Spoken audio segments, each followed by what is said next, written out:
Vamos a, si ustedes tienen preguntas para uno para el otro, digamos, son bienvenidas. Yo, Mauricio, quería ver si vos podías elaborar un poquito.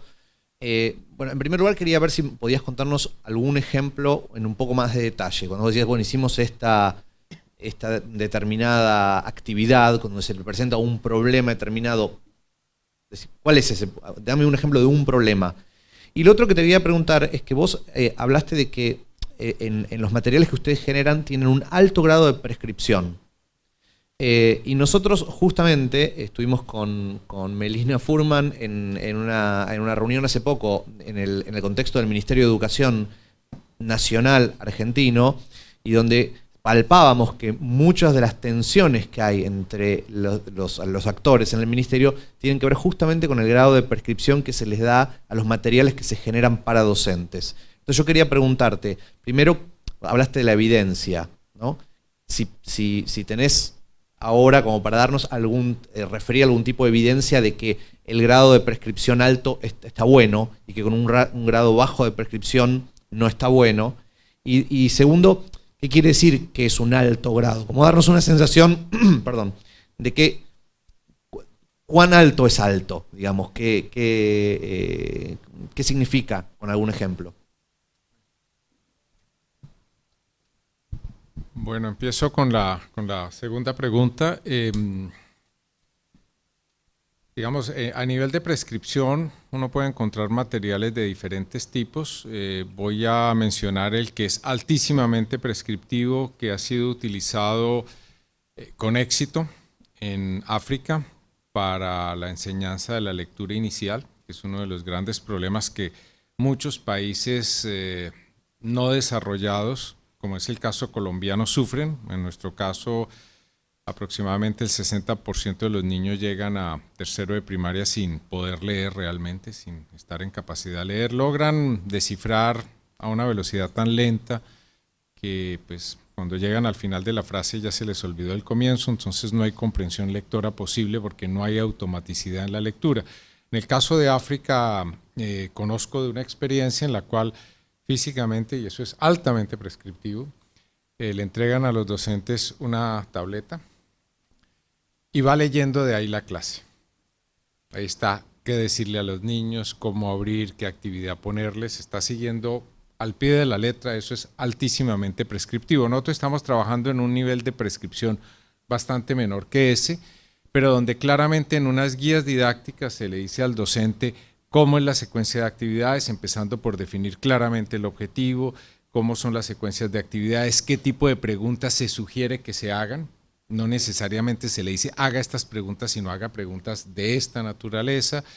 Está pautado en términos de los diferentes momentos y se incluyen también los instrumentos, por ejemplo, de evaluación. En el caso de las cartillas de matemáticas, que fue las que presenté, el nivel de prescripción en Colombia fue considerado alto, pero cuando llegamos al aula de clases nos dimos cuenta que faltó un poquito más de prescripción, mayor claridad, porque los docentes efectivamente tienen muchos problemas para desarrollar actividades. O sea, la realidad es lo que les mencionaba, el caso colombiano, buena parte de los docentes tienen una formación muy precaria, es parte de un sistema que se cierra sobre sí mismo, que forma personas que no tienen competencias necesarias, y en el caso colombiano, no sé cómo sucede acá, el sector educación ha sido el sector para todos aquellos que no han logrado entrar a otras áreas, que eso es absolutamente lamentable. Y eso pues cierra el círculo sobre sí mismo y lo cierra lamentablemente con las familias de más bajos recursos, porque eso no sucede en las ciudades ni sucede en los colegios privados, pero sí en la educación pública. Entonces, el caso, por ejemplo, del material de matemáticas resultó de prescripción insuficiente, y en este momento entonces estamos completando el material con unos videos que le muestran al docente cómo se hace la manipulación física. Y estoy hablando que hemos tenido problemas con la manipulación de elementos concretos para modelar la suma en primer grado, por ejemplo. Entonces lo que estamos haciendo son videos que le muestran al docente cómo se hace esa manipulación. Esa es un poco la situación que hemos tenido. Digamos, las evidencias que tenemos es la dificultad de los docentes para, utilizando esas guías que cuando las leímos originalmente considerábamos que eran bastante prescriptivas, y lo que nos dimos cuenta es que tocaba ir para un grupo de docentes más allá. En una encuesta que hicimos grande entre docentes, pues de todo el programa, que son 80.000 docentes, aproximadamente un tercio de los docentes tuvieron problemas con la lectura y la puesta en el salón de las actividades que se proponían. Un 30% encontraron algunas dificultades, se lo hicieron, y solo un 30% realmente le sacaron todo el provecho al material educativo. Con respecto al tipo de problemas que se plantean, pues cada una de las cartillas, son 25 cartillas, tiene un problema. Recuerdo uno en particular que es la historia de los incas. Ese es de tercero de primaria, donde están trabajando figuras geométricas, y el reto que tienen los estudiantes es tratar de hacer un escudo utilizando diferentes formas geométricas para cubrir todo el escudo con una serie de piedritas y cositas que tienen que hacer.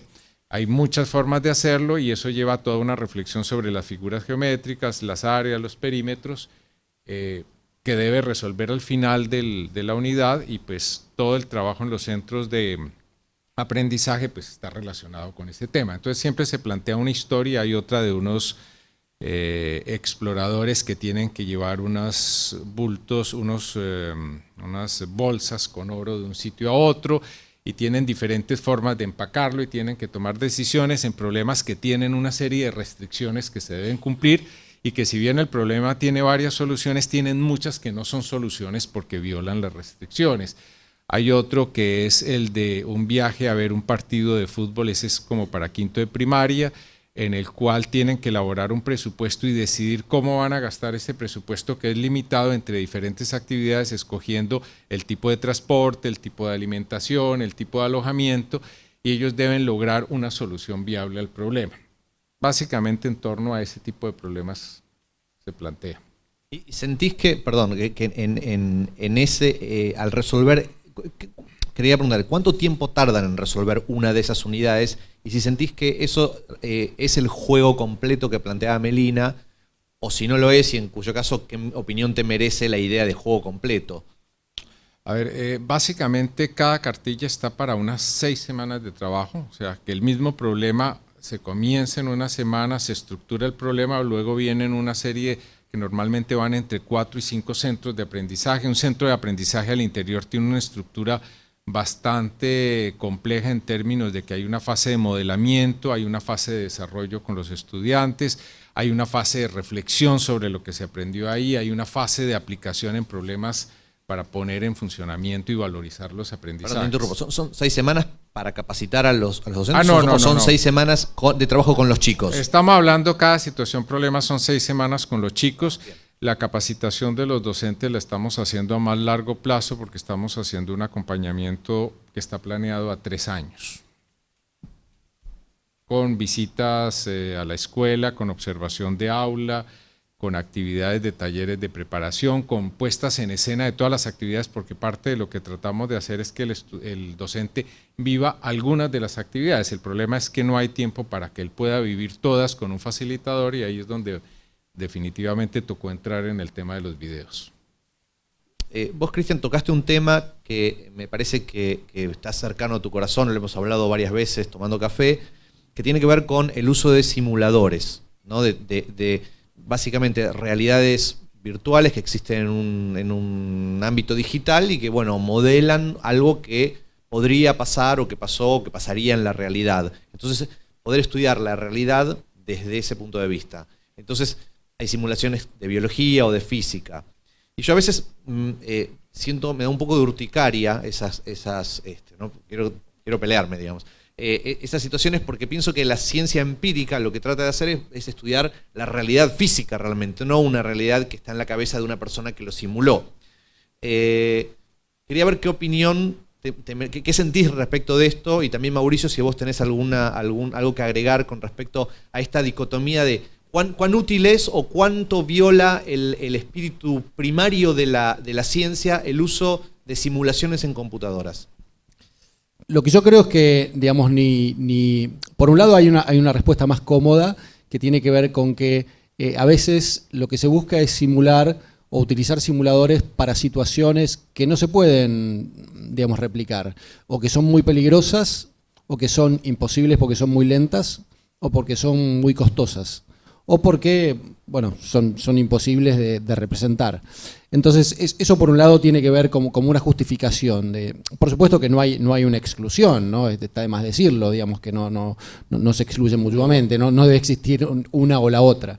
Y por mi parte, digamos, lo que digo es que los modelos de simulación para mí tienen un atractivo interesante en el sentido de permiten hacer ciencia en el aula. Es decir, los modelos de simulación, hay dos cosas. Por un lado está el crear y el usar, ¿no? Por un lado, en el ciclo de usar, modificar, crear, hay algo implícito de que en el momento que yo tengo que crear un modelo de simulación, tengo que entender mejor cómo funciona, cómo es ese fenómeno. Entonces, en ese proceso de creación, que es un claro ejemplo de tinkering, voy aprendiendo sobre ese fenómeno. Me voy haciendo preguntas sobre ese fenómeno, pero ¿cómo entonces, por qué esto funciona de esta manera, pero entonces por qué en la vida real o en el mundo físico o en el mundo real esto sucede, etcétera? Por otro lado, los modelos de simulación, muchos de ellos tienen una particularidad que es, permiten hacer visible lo invisible o permiten de alguna manera volver concreto lo abstracto, cosas que hay algunos que les cuesta mucho ver, a otros no les cuesta, digamos, pero hay muchos que les cuesta ver y entonces poder tener un modelo, aunque por supuesto tomando la noción de modelo que no es digamos, no es igual a la realidad, sino que es una representación de esa realidad, lo ayuda a entender mejor algunos conceptos. Entonces, esto es lo que digo, ¿no? Me parece que la posibilidad de que un estudiante en el modo, si se quiere, de usar un modelo de simulación pueda identificar una pregunta, diseñar un experimento, porque el modelo de simulación tiene como parámetros con los cuales yo tengo que jugar, tiene variables que yo puedo cambiar, decir, bueno, a ver, si mi pregunta es esta, ¿cuáles son los parámetros que tengo que tocar? A ver, ¿qué es lo que pasa? El hecho de poder representar gráficamente, analizar esos datos, ver qué es lo que sucede con esa hipótesis, con eso que predije, me parece que es de un valor grande. Y sobre todo la posibilidad de hacer múltiples ensayos en un tiempo corto, ¿no? Me parece que son cosas que son muy valiosas para el hacer ciencia, ¿no? Sí, por ejemplo, hay uno interesante, es el de sobre ecología de poblaciones, ¿no? Yo trabajo mucho con un lenguaje que es trabaja con un modelado basado en agentes, es decir, uno establece reglas.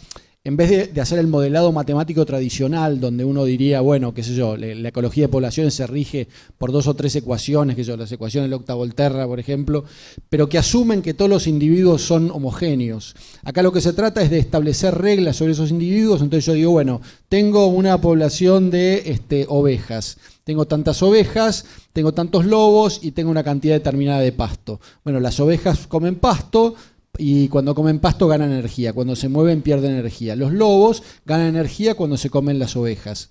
Ese pasto puede crecer en una determinada cantidad de tiempo, por supuesto que todos los modelos tienen implícita una aleatoriedad. Los lobos tienen una posibilidad determinada de reproducirse, tienen una posibilidad determinada de comer esas ovejas. Bueno, ¿qué es lo que va pasando cuando yo pongo tantas ovejas, cuando yo pongo tantos lobos? ¿Qué es lo que pasa si el pasto crece? Puedo simular escenarios, puedo decir, bueno, ¿qué pasaría en una sequía? ¿Qué pasaría en un momento? ¿Qué es lo que sucede con esas poblaciones? Y mucho de lo que dicen, Resnick, por ejemplo, que es un discípulo de Papert, que fue el creador de StarLogo, él dice que una de las cosas que él está más interesado en las estimulaciones que en las simulaciones. Es decir, no tanto en qué es lo que genera eso, de qué manera me hace pensar. Y Papert, y digamos, porque esto del modelado basado en agentes tiene con esa vertiente, es el poder reconocer si pensarse uno mismo como un agente, ¿no? Entonces, ¿qué pasa? Porque yo soy el lobo, yo soy el que camino y que pierdo energía, yo soy el que como las ovejas, ¿cómo me comporto y qué es lo que a mí me sucede? Entonces, bueno, eso... No, sobre el tema de las simulaciones, me parece que ahí hay 2 preguntas que son claves.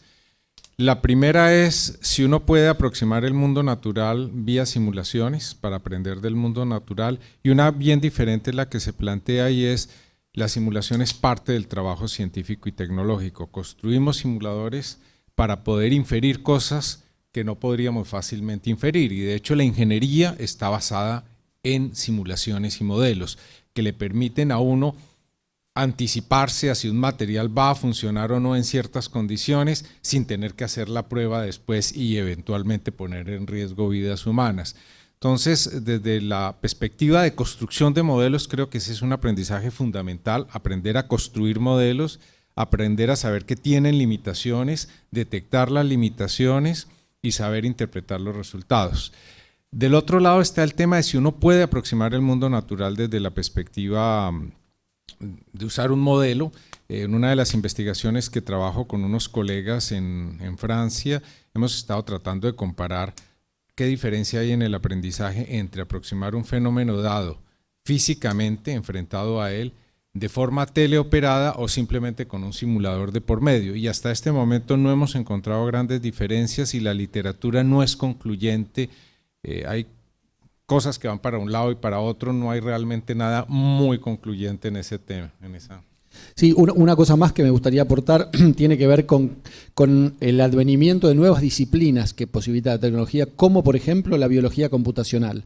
Digamos, en el marco de un curso que tuvimos, invité a una bióloga computacional. Ella trabaja en proteínas, en alergia de proteínas, en caseínas, sobre alergia. Y bueno, ella, digamos, uno lee los trabajos y habla del ensayo in silico. O sea, con la computadora, o sea, igual que se habla in vivo, in vitro, se habla in silico. Entonces, y es un paso fundamental del trabajo científico el pasar por ese punto, ¿no? Les permite hacer, elaborar teorías o establecer escenarios de lo que pasaría cuando en el trabajo con escenarios tan complejos como es la interacción entre proteínas, ¿no?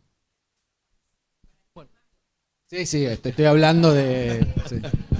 Bueno, vamos a comer. Muchísimas gracias. Les quiero agradecer Gracias a todos y quiero todos. agradecerles a ustedes por habernos invitado.